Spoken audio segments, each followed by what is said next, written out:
ஆஷாட நவராத்திரி விழாவின் 6ஆம் நாள் நிகழ்வாக திருவானைக்காவல் அகிலாண்டேஸ்வரி அலங்காரத்தில் வராகி அன்னை காட்சி தருகின்றாள். இறைவியை தாயாக எண்ணி வணங்குபவர்களுக்கு தன் குழந்தைகளை காக்க பூமியில் அவதரித்தவளே அகிலாண்டேஸ்வரி அன்னை. பிறந்த ஒவ்வொரு ஜீவனும் அறிவு ஆற்றலோடு ஞானம், பக்குவம், விவேகம் உடையவர்களாயிருக்க ஞானத்தை அள்ளித் தருபவர் அகிலாண்டேஸ்வரி.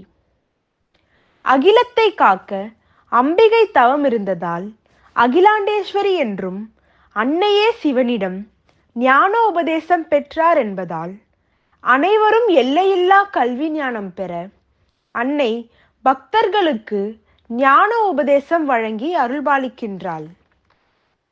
அகிலாண்டேஸ்வரி கம்பீரமான திருத்தோற்றம் உடையவளாக கருணை பொழிகின்ற திருமுகத்தோடும் வழிபடும் அன்பர்க்கெல்லாம் அட்டமா சித்திகளை அருள்பவளாக வராகி அம்மன் வடிவில் காட்சி தரும் பேரழகினை அனைவரும் கண்டு அருள் பெற ஆலயத்தின் சார்பாக கேட்டுக்கொள்கிறோம். நன்றி.